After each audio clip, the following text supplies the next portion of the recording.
Okay. Okay. Good evening, everyone. Today, I welcome for the I think 12th Zoom meeting of this Corona time. When I went into history of spine surgery, I found that this spine surgery was done almost in 3000 BC itself, and there has been evidences that has been shown in Egyptian mummies also. And I think even during that times, the surgeons faced the most important complication being a neural deficit, patient developing a neurological deficit. And I went to more deep into the history. I found that some surgeons, whoever has done a very good surgeries, has been rewarded based on the patient's status. Say someone who is operating on a king will get gold and those things, and something like that. And if at all if the surgeon goes into trouble, his hands will be cut. It seems. So that's like so even during this time, the most important problem which every spine surgeon faces neurological deficits. You operate and you found post-op, you find that the patient is having a neurological deficit, and that's going to be a big trouble not only for the patient and also for the surgeon because of all medical legal things. So this IONM has come as a solution, I feel, and this has been started in 1970, and it has become widely used nowadays because with increasing in number of spine surgeries being done safely, and this IONM has evolved from just starting from SSIP till to complex D waves even now. So as a surgeon, a spine surgeon should know at least the basics of IONM in spine surgery, and that's why I have included this talk in our webinar as well. So today I have allotted this topic to one of the premier presenter in neuroanesthesia conferences. He is none other than Dr. Dheeraj Masapu. He is a good friend of mine, and I welcome him to this meeting to join us and to share his talks about the IONM in spine surgery. Over to you, Dr. Dheeraj. Yeah, thank you very much. Can everyone hear me? Yes, yes, you go ahead. I'll be moderating, and any Yeah. issues like things I will communicate with you. Okay. So thank you, Ram, for giving a good introduction. You saved some of my time. So let us go into the topic. So the spine surgery monitoring is not a new thing that we are doing now. It is there since ages. Like Stagnara wake-up test was done since long time. So what they used to do is they used to wake up the patient during the surgery to see if any deficits are present. But as you know, the wake-up test, even though it is a gold standard, it has certain problems. During the surgery, when you wake up the patient, there can be sometimes delirious and sometimes shivering can come. Sometimes problems can happen during the surgery. And also to explain the patient in the preoperative period, it is very difficult. So to replace this Stagnara wake-up test, we tried and incorporated electrophysiology, IONM, and we are trying to monitor the patients during the surgery. So before going into the technical aspects of intraoperative neuron monitoring, we should know a little bit about the evidence that is present till now. So this is one of the study published recently in 2019 in intraoperative neuron monitoring in thoracic deformity. I will only show the conclusions. So according to this study, IONM in thoracic deformity correction can effectively identify the neural deficits during the surgery. And another study in degenerative cervical spine published in 2019, and they also concluded saying that on the basis of available evidence, IONM is a helpful tool during decompression in cervical spine procedures. And coming to lumbar intradural schwannomas, so they concluded saying that IONM will increase the confidence of the surgeon and it will ease the mind of the surgeon who is operating the tumor. So that is an important point during the surgical resection. And what are the societies worldwide recommending? So societies worldwide are the International Society of Intraoperative Neurophysiology is a standard society. So they recommend IONM during all spinal surgical procedures. Scoliosis Research Society also recommend IONM routinely for all the instrumentations in spine surgery. And there are several American and so many societies which recommend IONM for safe spine surgeries. So So by doing this, some of the studies are showing that without neuromonitoring during different spine surgeries, the deficits are like 2 to 5%, and with neuromonitoring, you can actually cut down the deficits to 0.1 to 0.2%. So this is the importance of using neuromonitoring during spine surgeries. So let us go into the proper details of the intraoperative neuromonitoring. So key members during the UNM in spine surgery, first would be spine surgeon. According to me, a spine surgeon should understand neuromonitoring at least 50 to 70%, because so that if a spine surgeon also understands it, then it will be very easy for neuroanesthesiologist and neurophysiologist. So key members will be spine surgeon, neuroanesthesiologist, and neurophysiologist. All the three should have a good coordination, and then only we can monitor the spine during the surgery.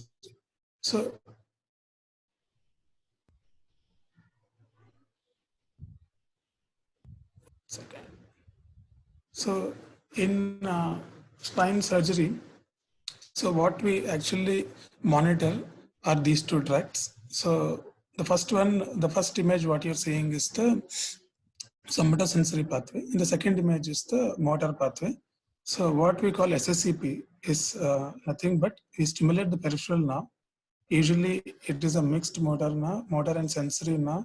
In upper limb we select the median nerve, and in lower limb we select the posterior tibial nerve. I will give you exact details in when I'm dealing individual modalities. So when we stimulate neural structure, the signal actually goes through the neural structure and it will reach to the end of the structure. So in a sensory pathway, the starting point would be the median nerve, ending point would be the somatosensory cortex in brain. So there you'll receive the signal. So how much current we use, how we catch the signal, I'll explain later. And in the same way, the opposite is motor evoked potentials. In motor evoked potentials, we stimulate the pyramidal cell in the motor cortex with certain current. The signal goes through the spinal cord and anterior horn cell, from there to muscle. From there, we catch the compound motor action potentials, or in simple terms, we call MEPs. So these are the two tracks that we monitor.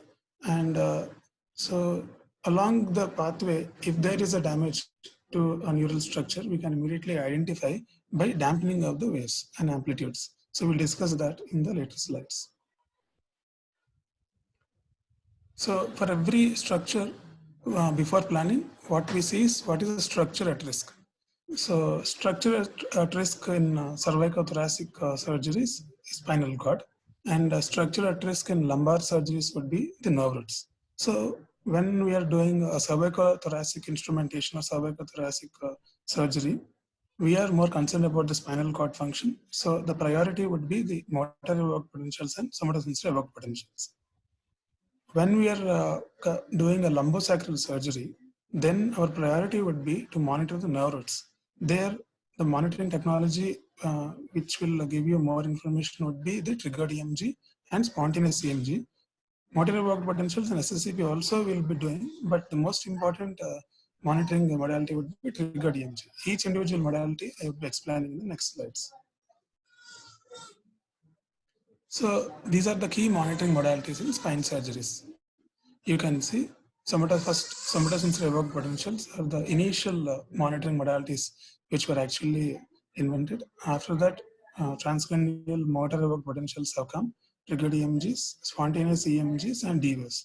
So each one we'll discuss in detail. So each monitoring modality, I would explain where we stimulate, with how much current we stimulate, where we receive, what is the waveform, what is the alarm criteria.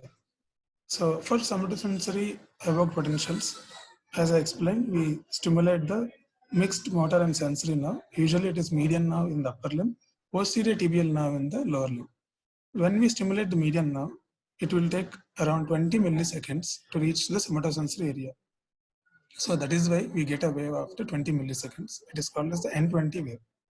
When we stimulate the posterior tibial nerve, it will take around 39 to 40 milliseconds to reach the somatosensory cortex. That is why we get a wave at 40 milliseconds. It is called P40. So how much current we use? So the amount of current we measure in milliamperes. So in the hand, we use around 10 to 15 milliamperes of current. In the lower limb, we use a higher current.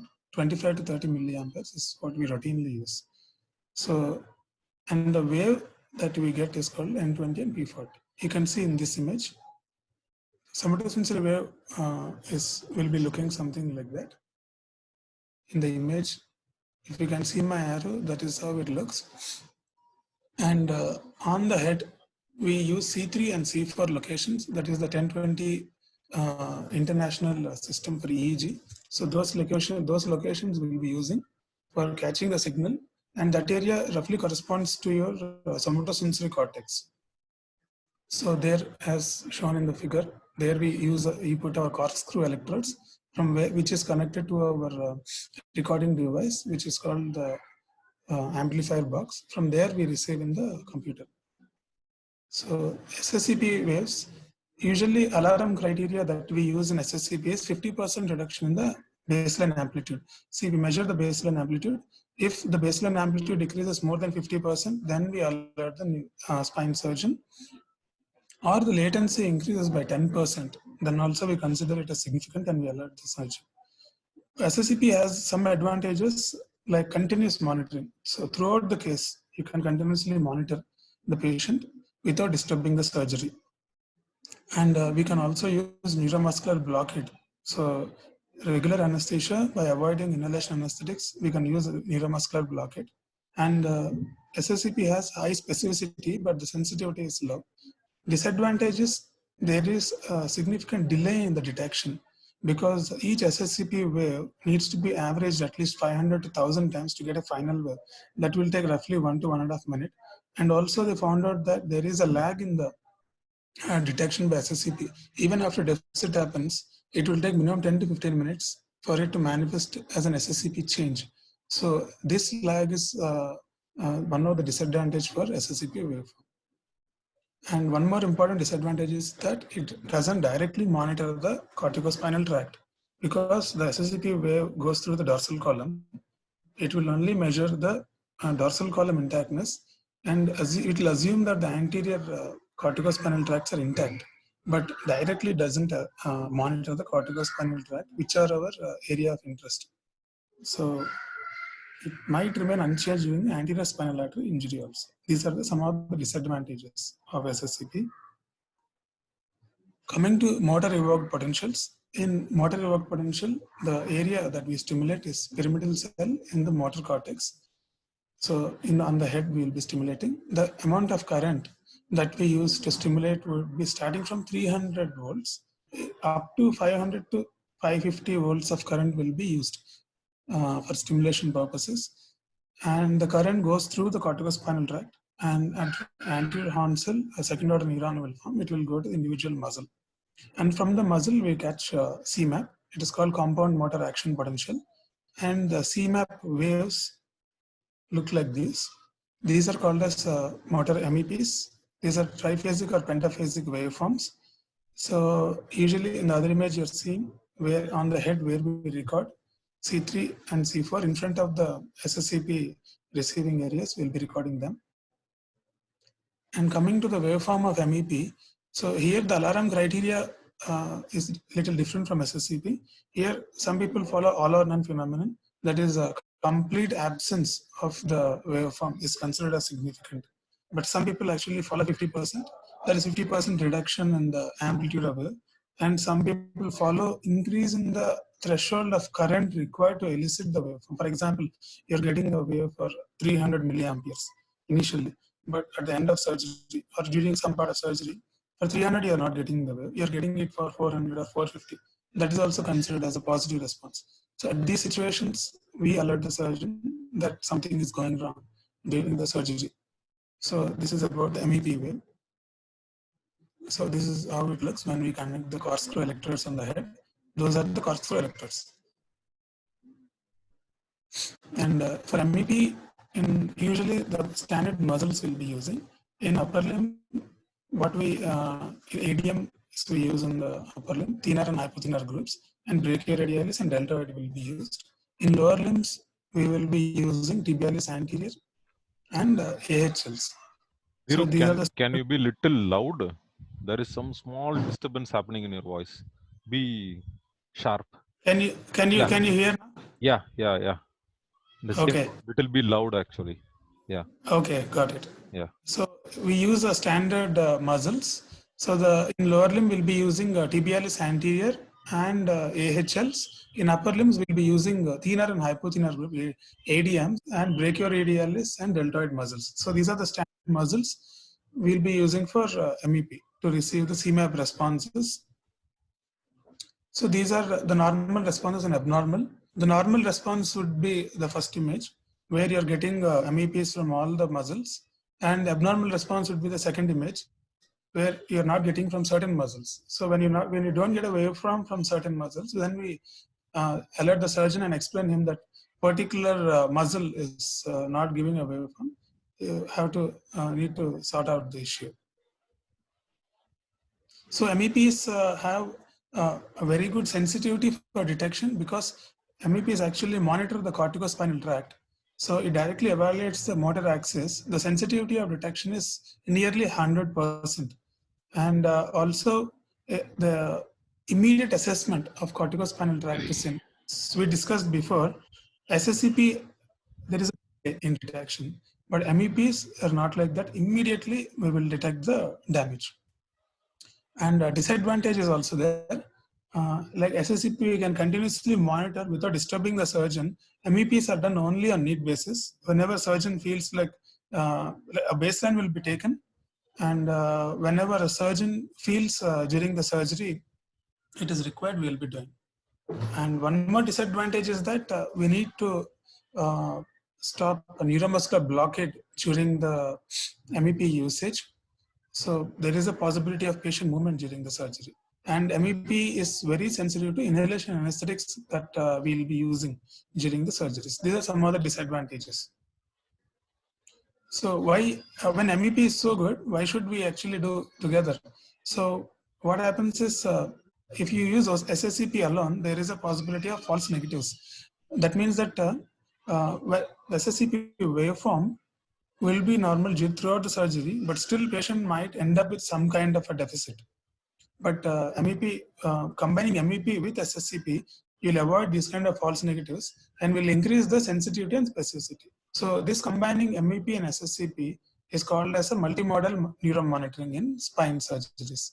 So different studies have actually identified the sensitivity and specificity of different surgeries, and they found that SSCP has decreased sensitivity at a good specificity. By combining MEP and SSCP, the sensitivity and specificity will go to near 100%. So we should, whenever we do, we should do both the monitorings together. And the next modality I would be discussing is triggered EMG monitoring. So triggered EMG monitoring is little different compared to MEP and SSCP.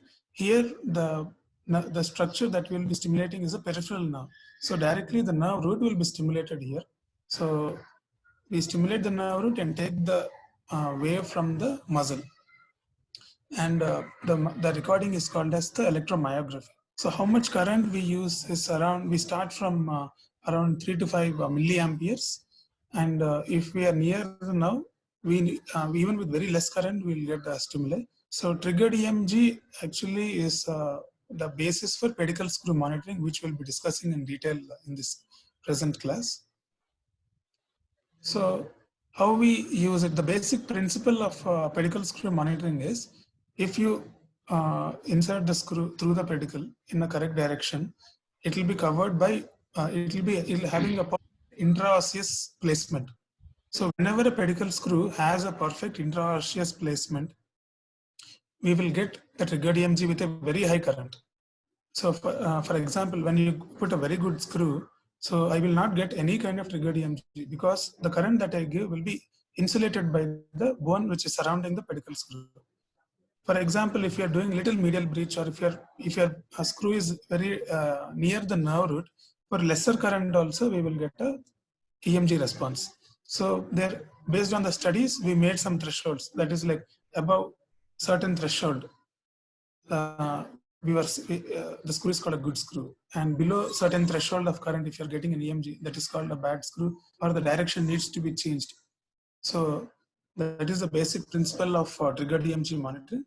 But the most important thing electrophysiologist will be doing during triggered EMG monitoring is he should know the exact myotomal distribution of the area of interest. For example, you're doing L4-5 area screw, or you're doing some dorsal screw. He should know exactly the muscles which that nerve root is supplying.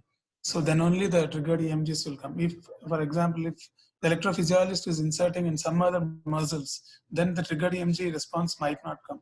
So that is the most important thing, and that needs some kind of experience. So how much current and thresholds I'll explain later. So these are the different muscles that we should use for these particular areas if we are operating. L4-5, for example, TBL is anterior and AHLs are what we commonly put in, and other muscles are also there. So these are the different types of stimulators that we use for pedicle screw monitoring. So once the track is made by Jamshidi needle, then we use some probe called as a ball tip probe. One more important thing is that the probe should have a very soft tip because directly you're putting it on the nerve root. So the tip of the probe will have a ball edge. So you can directly put into the tract and monitor with the specific current. So these are some of the surgeries. There's open fusion if you want to find out the nerve root, and the closed fusions also. After you make a tract, you can insert the ball tip probe into that, and we'll be stimulating at a particular current. So if we are getting a signal for lesser current, that means you are near the nerve root. If you are getting it for higher current, then we are away from the nerve root area. Now, in the machine that we are using in our hospital has a software which is called surgeon-directed software, where we don't have to do anything. After the setup is done, the probe will be given to the surgeon, and the software itself will tell you whether your tract is correct or not. For example, in the first image, you can see the tract, it is giving red color. That means you are getting a EMG activity for lesser current, that is for 9 milliamperes. So, and the second situation, it is giving green color. So that is like you can proceed with the screw. So based on the electric current required to generate the EMG, the software itself will give you color coded information. So even like if you don't know the exact details of the currents and waves and everything, you can just rely on the colors. Red is like danger, green is like you can go ahead. In between, yellow and orange color also is there, that is borderline. So when you get a borderline information, then as a surgeon, you need to take a call. So whether radiographically or with your experience, if you feel it is good, you can go ahead. That's about pedicle screw monitoring. So these are some of the examples. And now the new softwares are actually coming up with other color coded. So you can see a green color on this one on the spine. That means that area screws are fine. And below that, yellow color is coming. That means you should be careful about that screw. So this kind of software generated model is available. And based on a study which is done on 4,800 lumbar pedicle screws, certain thresholds of current have been identified. So based on this study, they made the threshold as 8 milliamperes. That means that above 8 milliamperes, if you are getting an EMG activity, that means that tract is correct or the pedicle screw is in correct direction. Below 8 milliamperes, if you are getting the EMG activity, that means it needs a correction. So this is based on this major study. So triggered EMG advantages: very high sensitivity for medial breaches, and very useful in minimal invasive spine surgeries where the anatomical landmarks are challenging. But the disadvantage is sometimes it will give false positive alarms. So sometimes it will create a confusion for the surgeon. He might be in correct direction, but the EMG activity will be showing that he is in wrong direction. So then you, as a surgeon, you need to decide based on your experience and radiography whether you're in right direction or not. This is a common problem that we face with pedicle screw monitoring. And spontaneous EMG also is used during spine surgery. So the concept behind spontaneous EMG is that normally electromyography from any muscle will be silent. So any muscle, if you don't touch the nerve root, will be silent. So if during the surgery, if we touch the nerve root or if the screw is touching the nerve root, then there is a discharge which is generated in the muscle, which is called as a neurotonic discharge. So when we are monitoring during the surgery, if we find this kind of discharge, then we'll immediately alert the surgeon that this particular nerve root is giving some kind of discharge during the surgery. So this is one video.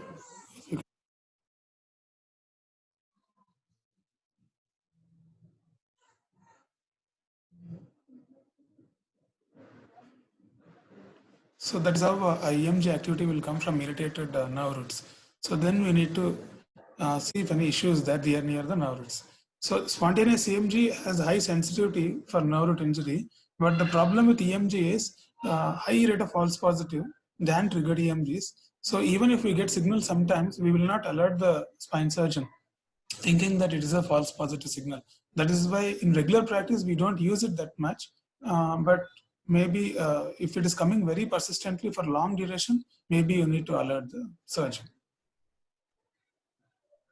And one more new technology that is coming up is called as D-wave monitoring, and this is called epidural wave or direct wave. And this monitoring is done only for intramedullary tumor resections, not for all the spine surgeries. So this is usually inserted subdural or epidural locations. Subdural location, if you insert, there is a possibility.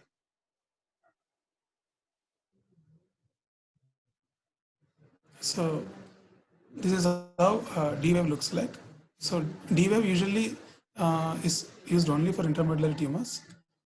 So why in intramedullary tumors is MEP, whenever there is a loss of MEP during intramedullary tumor resection, at that point, if the D-wave is still present, then the deficit that the patient is getting in the postoperative period is transient.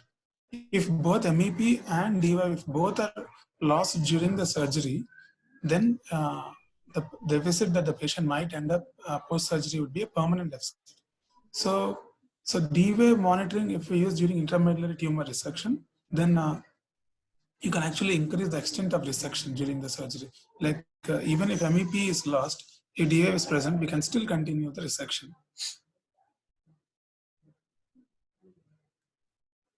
So the disadvantage of D-wave is many people ask me whether it can be done in scoliosis surgeries.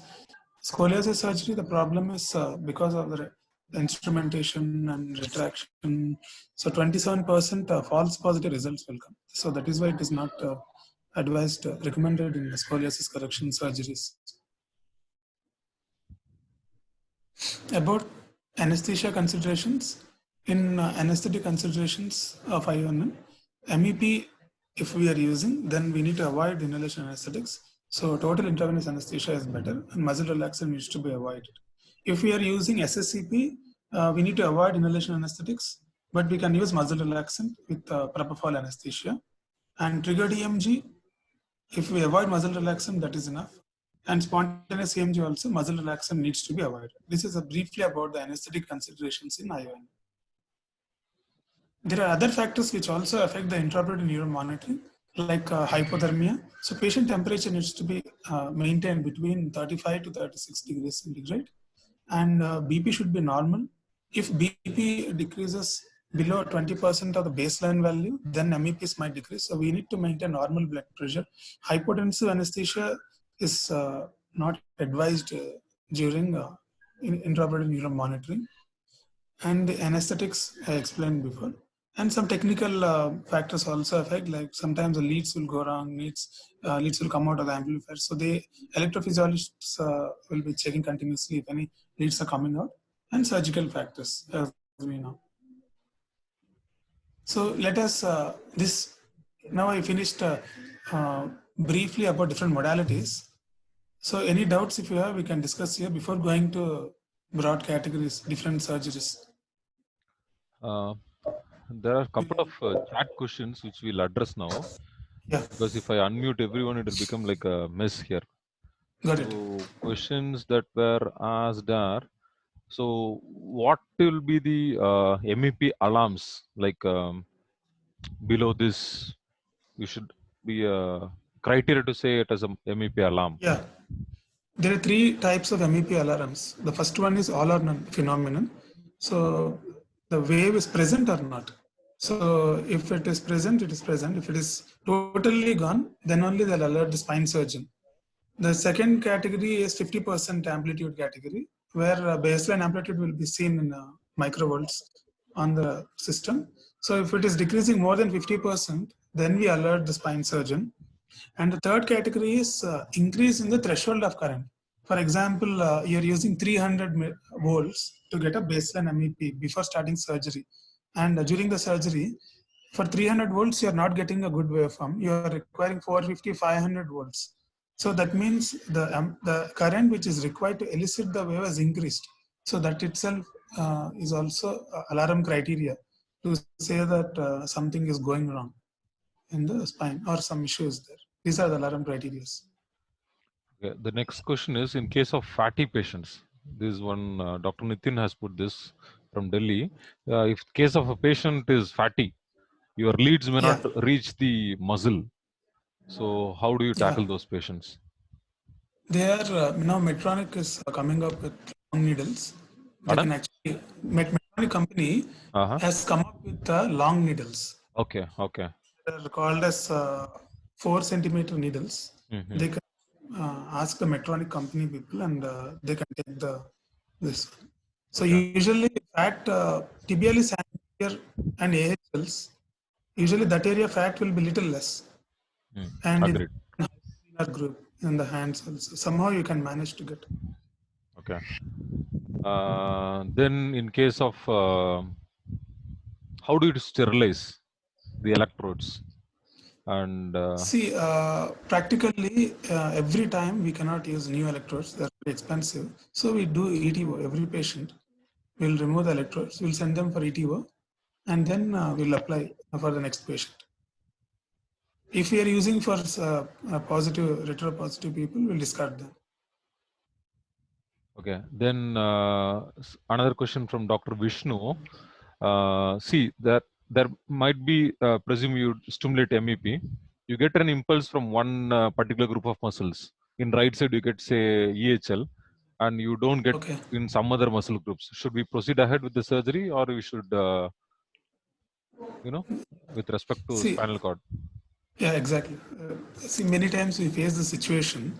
So what happens is when you are monitoring spinal cord, you are not concerned about individual nerve roots.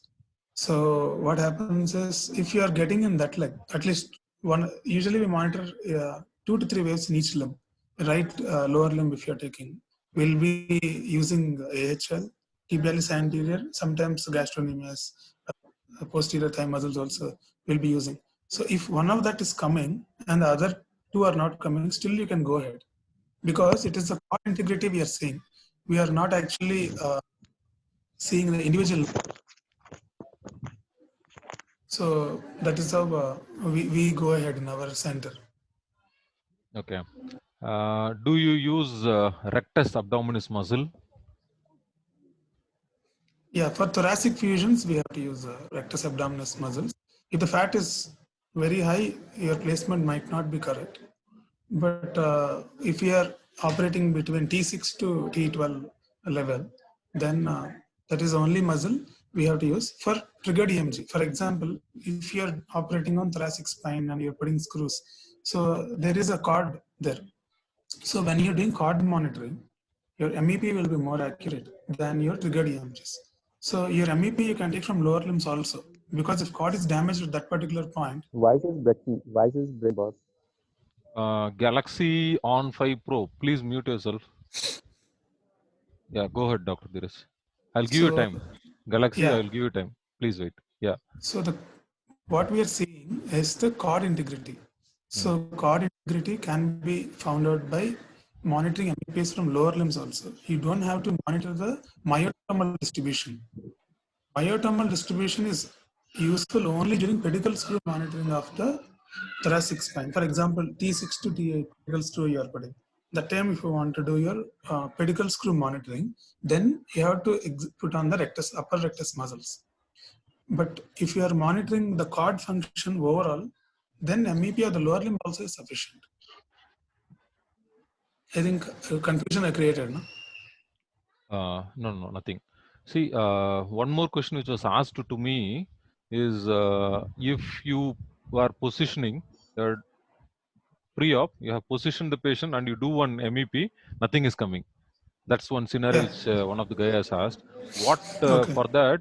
What we usually do, which I will say, in case of any cervical myelopathies where there is a significant canal stenosis, where we feel that even a position might produce problem to the patient, we do awake positioning, right? There is we do awake positioning, Yes, and then exactly. we check the movements after positioning prone if you are doing posterior surgery. Then we go ahead in inducing the patient. That's how we follow. Exactly. But ideally, before positioning, whether it is going to, if you are not able to do awake positioning, you do an in the supine table itself, you do one baseline, then you rotate, then you take a baseline, then only you have to go ahead with surgery. Correct? Yeah, exactly. That's Yeah. what we do. Hmm. But in some centers, they might not be doing awake positioning. So Hmm. they will face this kind of situation. So if you're not getting waves immediately after positioning, then anesthesia effect has to be ruled out. So, for example, your muscle relaxant effect might be there, still residual effect, or your patient is too deep with inhalations.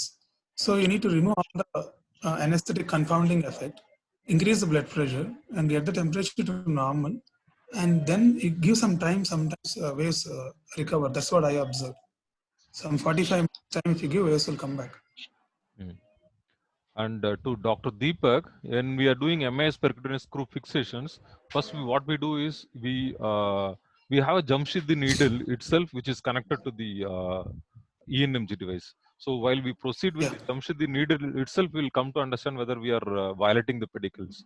So that answers the questions for that. yeah, And if you are not provided with the Jamshidi needle with then direct ENMG, we used to place the Jamshidi.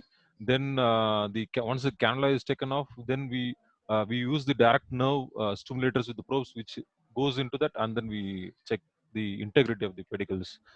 And some other questions. The role of pre-op nerve conduction studies, Dr. Dheeraj. yeah. Preoperative nerve conduction study. I personally never see that. But what we follow is the motor power of the patient. If it is motor power is less than 3, then unlikely we'll get waves from those muscles. If the motor power is more than 3, then we'll get good waveforms from those muscles. But I personally don't see the nerve conduction studies in the preoperative time. And one more question which was asked is, I think there are so many questions. How many slides do you are left with still, Dr. Dheeraj? I think 15. Okay, we'll finish it and then we'll start discussing. There is because everyone is eager to ask questions. And Okay, Dr. fine. Dr. Sudhir, you want to ask question in between? You are asking something, Dr. Sudhir. Yes, sir. Yes, sir. Yeah. Just one The last question. question. I Yeah, last want to one. Yeah. know the role of Dexmed. We have been using Tiva only for all patients, but no reason. Okay. Can we use Dexmed for these kind of procedures where we use MEP and SSEPs? Yeah, Dexmed is the best drug actually for intraoperative neural monitoring. It has the least interference with electrophysiological waves, even brain surgery, spine surgery, whatever we take, Dexmed is the best drug. Okay, sir. Thank you. Thanks. Okay. What we'll do, we'll finish up this talk quickly, and I will read through the charts, everything. Then we'll put it as a question, or I will unmute one by one so that we can have a discussion at last. Sure. Okay. Yeah. Okay. Please go ahead. So now I would like to explain the different modalities of surgeries and how IONM should be applied in those surgeries. So first we'll go to scoliosis surgery. So if you are going for a scoliosis correction, so what kind of modalities you should be using is the number one would be motor evoked potentials, because wherever the cord is involved, motor evoked potential should be used. So when you're doing thoracolumbar up to L1, that area, MEPs should be your concern. You should be using MEPs. And when you're doing in the lumbosacral level, when the nerve roots are the concern, then you should be seeing at the pedicle screw monitoring. and SSCP also should be there, and EMG also should be done. So all the modalities should be used during scoliosis surgeries. So pedicle screw monitoring is very important in scoliosis surgeries. The tract that we make, as Ram already explained, our Jamshidi needle also is connected to the machine. And once the tract is made, then we give Ram a ball tip probe, which he puts into the tract. And with that also we'll check at what current we are getting EMG. And after inserting the screw, then we give him a separate probe to check the pedicle screw intactness. So this is how monitoring will be done during the scoliosis surgeries. And this is what Ram is explaining. The Jamshidi needle with you can see a wire. The wire will directly go to the neuromonitoring machine. And as I already explained, electrophysiologists should have very good knowledge about the myotomal distribution, because if he's monitoring a wrong muscle and a wrong nerve root, you might end up in causing a problem to the patient. So a perfect placement of needles in the myotomes are very important. And spontaneous EMG also should be monitored during scoliosis surgeries. Coming to lumbar interbody fusion surgeries, there are different varieties of lumbar interbody fusion: posterior surgery, transforamen T-lift surgery, O-lift, A-lift, and lateral interbody fusion. Coming to T-lift, which is a very commonly done procedure. In T-lift surgery, we are concerned about direct nerve root injury. So whether it is open or minimal invasive, we need to use pedicle screw monitoring. The Jamshidi needle with ball tip probe, everything connected to our neuromonitoring device is mandatory here in T-lift surgeries. If we are doing O-lift or X-lift, according to literature, O-lift carries a very less risk of damaging the lumbar plexus near the psoas muscle. According to studies, it is 3 to 5%. So O-lift is a very safe procedure. You don't have to really monitor during O-lift. But if you're doing X-lift, then you need to monitor the lumbar plexus. So lumbar plexus monitoring is a separate topic, because you need to monitor L1 to L5, and also you need to monitor genitofemoral nerve, ilioinguinal nerve, obturator nerve. Each nerve needs to be monitored. Sometimes we have to put needle in the cremaster muscle. So it is a very big topic, lumbar plexus monitoring. But the basic concept is the same. It is a triggered EMG monitoring during XLF. And spinal cord tumors, if we are doing spinal cord tumor, we have to do MEP, SSCP, and D-wave is the most important monitoring here. And also tumors variety of monitorings are there. I'll discuss now. So D-wave, I already explained. The D-wave is just like an MEP, but stimulation in the motor cortex recording will be done directly on the dura in the epidural area. So this is how the wave looks like. We take a baseline wave, and during the surgery, we'll be monitoring at a specified time interval of 30 seconds to 1 minute. Continuously, we'll be monitoring without informing the surgeon. Like SSCP, the waves will keep on coming. And in intramedullary tumor resection, I already explained before, even if MEPs disappear, if D-wave is present, the patient will end up only in temporary deficits. The deficit will improve in the postoperative period. And I did not personally do this, but dorsal column mapping is one more thing which is coming up. When we are actually doing median raphe dissection, then there is a possibility of damage to dorsal column. So if we can exactly identify the median raphe by a method called as a phase reversal, then if we can dissect there, the dorsal column damage will be very minimal in intramedullary tumor resections. And one more modality which is going to come is direct spinal cord stimulation. Like how we map the brain, we can actually map the spinal cord also during the intramedullary resections. By looking at the waves, we can identify which area that spinal cord is actually supplying. So that is one more thing. And cervical spine surgeries.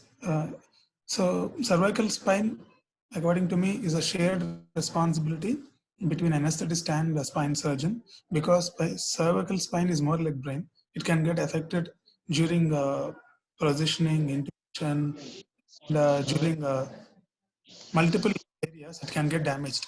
So it is some disturbances. So this is about the cervical spine. And what monitoring modalities we commonly use during cervical lateral mass fusion is MEPs, because the spinal cord is there, and SSCP also will be done. And C5 palsy is very commonly seen in cervical fusions. Incidence is around 7.3%, it seems. And by using monitoring spontaneous CMG of the deltoid muscle, we can actually prevent the C5 palsy, and we can decrease the incidence of C5 palsy from 7.3% to 0.9%. So this is about the cervical spine. And this is one more case report which I have taken from the literature, where they observed during positioning, after the pin fixation is done, they observed that the MEP waveforms disappeared. And they actually did readjustment of the head position, and then the MEP waves actually started reappearing. So this is how important the MEP monitoring is in cervical spine surgery. You should understand. And then for OLIF surgeries, a new technology is coming up in future. It is not released yet. It is called as a NeuroVision M5 platform. So in this platform, when you're doing OLIF, when you're putting serial dilators, each dilator and every device is connected to neuromonitoring machine.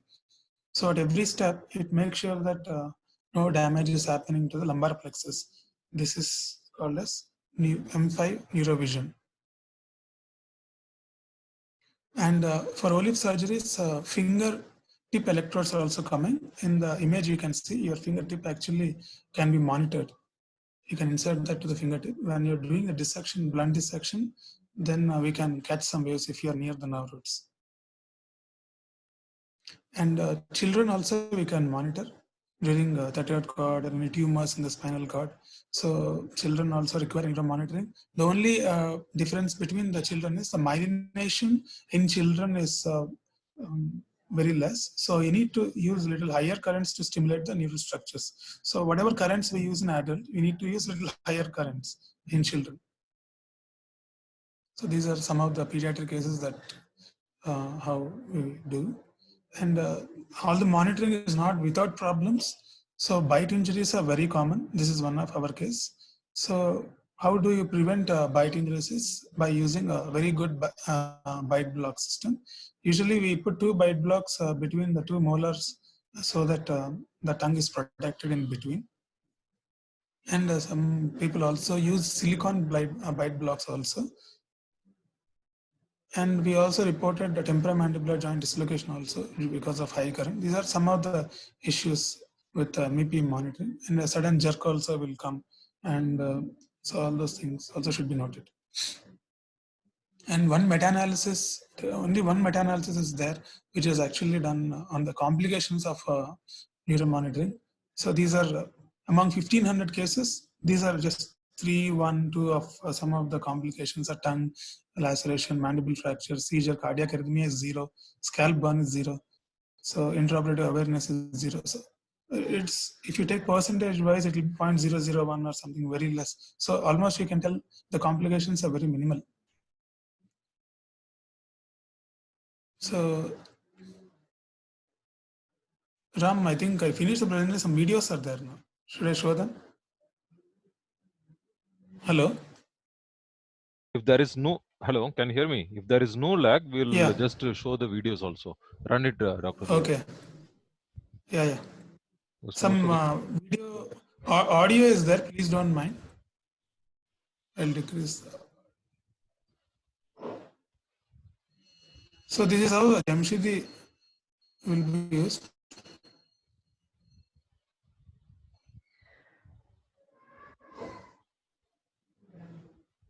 And this is the ball tip probe that we're using. Audio is getting stuck. Yeah. The video, there will be a significant lag.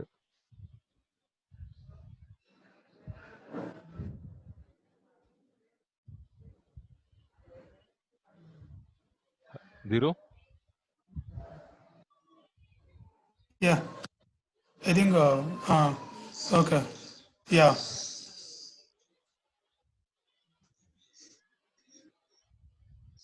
I think we may not be able to show the videos.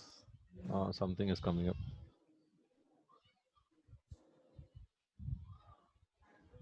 So what was that video about? You can show. I think Can you share about that?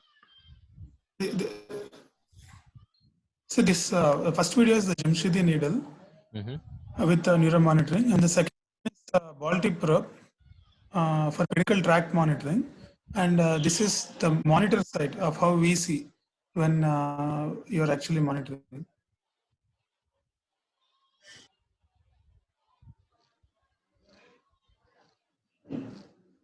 So here we are getting for 5 milliamperes. That means it is the track that you made is slightly near the nerve root. So here we need to readjust. We readjusted the screw in this case actually. And this is a minimal invasive surgery. And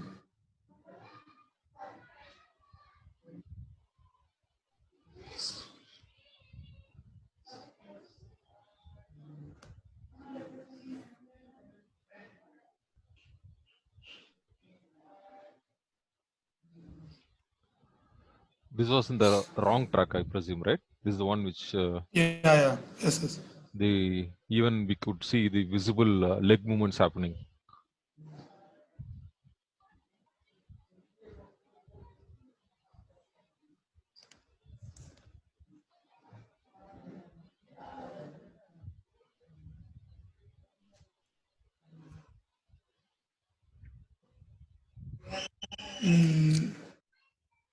These are some pediatric cases.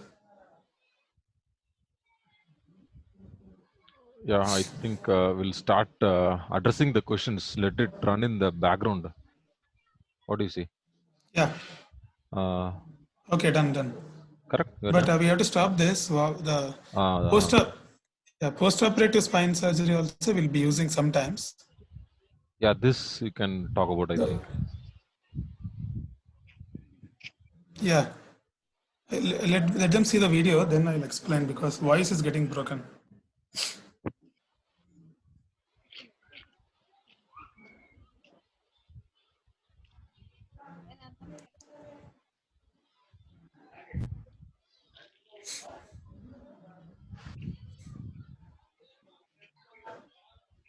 Getting like,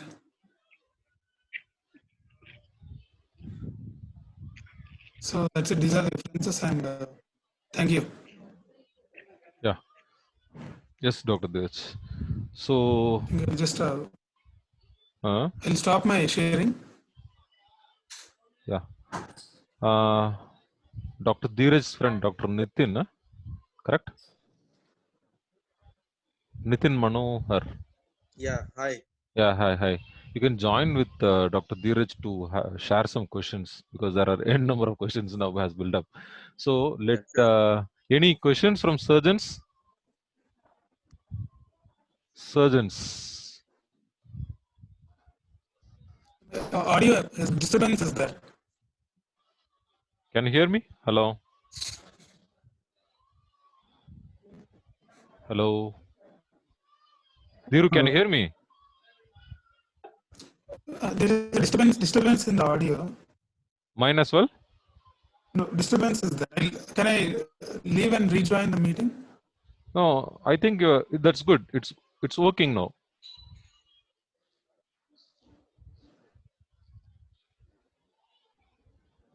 Okay. Yeah. You can hear me? Yeah, I can hear you. Everyone is able to hear. Okay, some questions are coming up. Okay. Redmi has raised his hand. Redmi can ask the question. Yes, sir. This is Dr. Nirdesh. Nirdesh from? Yeah. I'm from Delhi, sir. Yeah. ISI. Okay.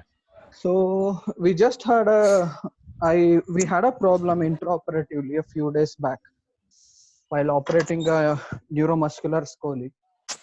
So what happens is there will be a drop on the signals, but in fact we waited for some time and the signals came. So what protocol do we follow in such situations? Whether we have to stop the rotation maneuvers, or do we have to wait for the signals to come, or do we have to follow for any protocol is there like that? I just wanted to know. Dhiru. Yeah, got it. Before So we stop the, as a surgeon perspective, before we yeah, stop the derotation, correcting the scoliosis ahead, what I Yes. will say is first the anesthetist has to check from their point, from anesthesia point, hypothermia, BP, his relaxants, if at all if it was given, and after, despite of checking everything, only we will stop this. I think correct, right? Dhiru? You can yeah, address exactly. those particular small So it things we is. used to think into. There is a checklist available. I actually forgot to share in this presentation. No So problem. Yeah, from my yeah. side, electrophysiologist side, there are certain things to be done. From anesthetist side, he should check if any bolus has been given, what is the blood pressure, and the temperature should be maintained between 35 to 36. And you need to check if blood loss is also like very severe. Your hematocrit also is important. So all these are from the anesthetist side. From electrophysiologist side, you need to see if any wires are not connected properly or if they are coming out of the amplifier. So those things from electrophysiologist side. From the surgeon side, sometimes local hypothermia also will cause some decrease in the waveforms. You can maybe irrigate with warm saline and just check once. Can I add to So that, and Dheeraj? yeah, please. Yeah, so very valid points. Like you said, you have to follow the checklist. But the first thing would be to look at the baseline. So there are two main things that you need to do. One is your baseline. At the starting of surgery, you look at what is coming and what is the amplitude of your MEP responses. And then during your critical step of surgery, compare it with the baseline and look for any reduction in amplitude. And you have explained the alarm criteria, increase in current and all that. So a baseline is very important. And second thing is to have a control. So have a control above the, at an area which is not in your interest. So if you're doing a thoracic or a lumbar spine, have an upper limb MEP. So that will also give you a differentiation whether that is a global reduction in MEP due to some global factor like anesthesia, hypotension, hypothermia, or whether it's a surgical induce where there are only specific reduction in the muscle groups below the level of the lesion. So control and baseline are very important, these two things. And then like you said, like the question was raised that you lost a response during rotation. That is what your question was, right? Yes, sir. So you do so what we do is once you go for the rotation, you take a baseline again there, and then once it's good, then go very slowly, maybe 5-degree angulation or something, and then check for an MEP, and then again rotate and then check. So you have to respect the signal. So if you have a drop in signal, look for your checklist again, try to correct it. And if your MEP is not coming up, I would not suggest going further with your though you may have sometimes you may have the MEP responses coming back, but you should wait. That is a key during that step. Okay, sir. Yeah, Dr. Naresh. Any, Oh, yeah, tell me. Who was that? sir, Nirdesh only, Redmi. Yeah, Nirdesh. Sir, can I take 1 more minute? Please, go ahead. Yes. Any specific indications where you prefer external anal sphincter nodes, sir? Needles? Yeah. Dheeraj? Like sacral monitoring, like S2 segment monitoring, conus lesions, and sacrectomy, where the sacral nerve S2 is involved, we need to go for anal sphincter monitoring. Usually it is done in those areas. And Okay. to add up tethered cord syndrome, sacral Yes. tumors. That is, yes, Yeah. yes. Oh, thank you very And much. yeah, one more question from Naresh to me private. How often you check MEP? From surgeon perspective, see, we used to check at every crucial steps. If presume in a Scoli surgery, if you are putting a pedicle screw at the apex where you feel that there are high chances for damage to the cord, then even probing, I used to take one MEP, then I proceed. So every crucial step, and at the end of correction, before correction, one MEP, then after correction we have to do one MEP, one side rod, and after that MEP, then two rods, then MEP. Thank you, sir. Yeah. Can I add to that, Dr. Ram? Yeah, Dr. Nitin, go ahead. Yeah. So see, the main drawback of MEP is that it is intermittent. Okay. So you ideally want a continuous MEP monitoring, which will keep stimulating and you can keep recording. So we want such a monitoring, but the muscle MEPs that we record are unfortunately intermittent. So if you forget to stimulate and you stimulate at a later stage, you forget in 10 minutes and then you do some step and then you look back, you would have got a drop in MEP. So it's very dangerous. So as frequently as possible during your critical steps, and whenever you get a drop in your MEP signal, go back and undo your previous step, and then look back to get the MEP responses to the baseline. So that should be the approach. But nowadays, with the epidural MEP, that is a D wave coming up. So this has added to giving continuous feedback. So it's a continuous MEP monitoring, which can be done, but unfortunately it's been done only for intramedullary tumors and such, and not for the other instrumentations. But we can further take it in that direction also, because it gives continuous monitoring of MEP. Okay. Galaxy On 5 Pro, do you have any questions? You want to add up something? Yes. Okay. 6956C81. Any questions, or should I lower the hands because they? Okay. Dr. Nitin, you have seen some lot of questions chat which you have answered. Can you talk about that, because I'm not. Yeah, one question was about the neurological status of the patient, and what is the MRC grade that has to be there. So what generally is followed is power of more than 3/5, you will get good response. See, but the thing is, it's not the power that is preoperatively or the nerve conduction studies.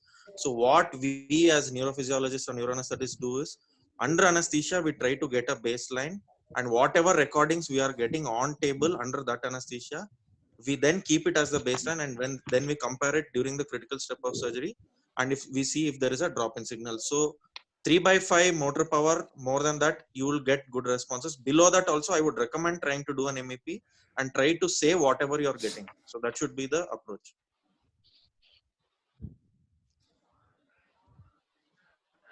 Dr. Deepak, you want to add up anything? Deepak Sakra.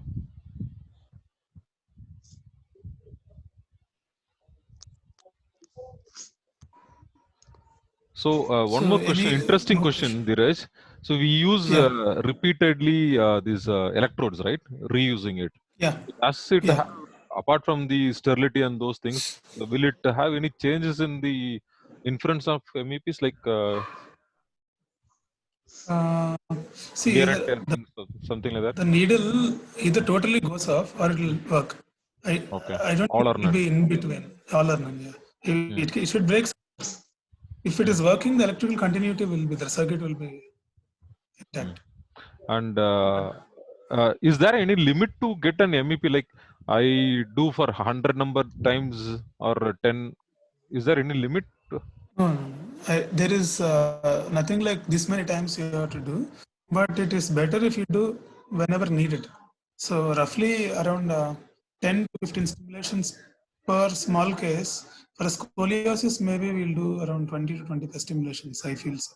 Not more. The best approach will be to do a baseline and then stop, and then don't do it during your incision. You don't need your monitoring that time. So when you're doing a critical step of surgery, the surgeon and the anesthetist and the physiologist should discuss what is the critical step of surgery, step in that surgery. So during that time, you need to do repeatedly. Again, after once the critical step is done and you've got your good MEPs, you don't need to continue doing it during a closure.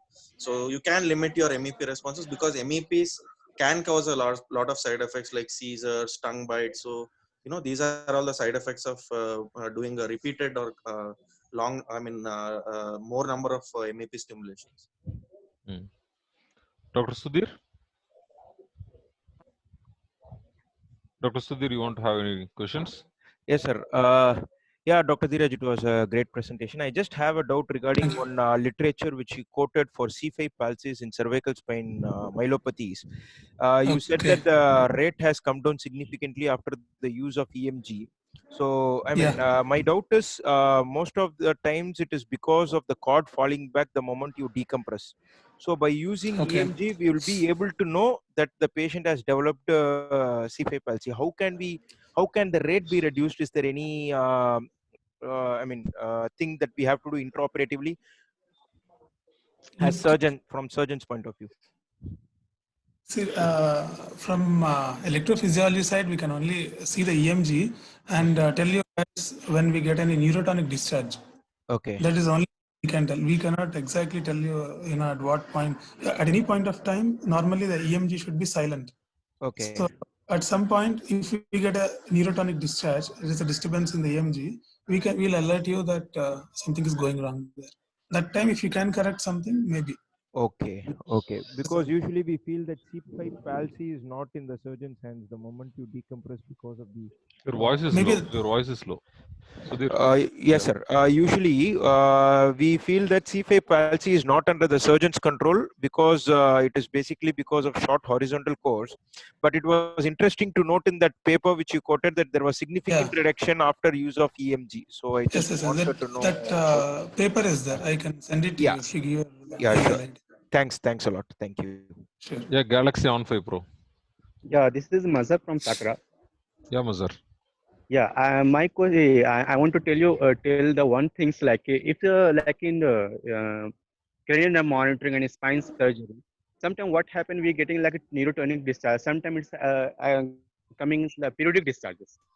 Periodic discharge is only coming from the low anesthesia, TIVA, as well as the activating of sensory fibers. But neurotonic discharge is only coming from the irritating of nerve root only. There are two differences between the neurotonic discharge and periodic discharge. Periodic discharge is a false positive, and neurotonic discharge is a real positive discharges coming due to irritating of nerve root. And any more questions? Just one reliability of D wave in less than grade 3 power. I think Nitin can tell that. Reliability of D-wave in less than grade 3. So In again, intramedullary maybe. yeah, no. See, once the thing is, you're just measuring the D wave at a lower level of your incision at the epidural level. So if the corticospinal tracts are compressed and the power is less than 3/5, it may, if you're not getting a good MEP waveform, it may also be true for a D wave also. You might not get a good waveform. So what I would again suggest is try a D wave, try to get a good baseline, and try to again keep doing and try to salvage whatever is what you have got as your baseline. Can I come in, sir? Chaitanya here. Chaitanya, welcome. Sorry, sir. Yeah. No, so just adding up to what Dr. Nitin said about D-wave, in grade 3 or less. I mean, recently there are studies showing, I mean, you might get D-wave even though when MEP is not present. Very recent studies, but we have not done much work here in India. So maybe if we do, we'll know. But there are studies showing D-wave in absence of MEP also. So there is one case where Chaitanya, if I would remind you, if the power is less than 3/5, in the workshop, if you remember, we stimulated through the D-wave and got a response in the foot. Yeah, you remember that case? So correct, that's an interesting thing to look. So here what we did was, patient was having a foot drop in a lumbar case. So we didn't use a transcranial stimulation. What we did was we put the D-wave at the upper level of incision and started stimulating there at the spinal cord from the proximal side. And then we recorded at the distal, at the foot level, and we were able to get responses. So, these are interesting things that will open up in the future, and we need more literature on this. But as of now, not much evidence. Great evidence. So can I ask a question, Dr. Dheeraj? I wanted to ask you one question. Yes. So in this COVID era, we are going to have more concerns about anesthesia, about OT surgery. So what are our concerns with IONM? Do you think it's going to change, and how comfortable we are going to be doing intraoperative neuromonitoring in this COVID era, and what are the concerns that we need to take care of?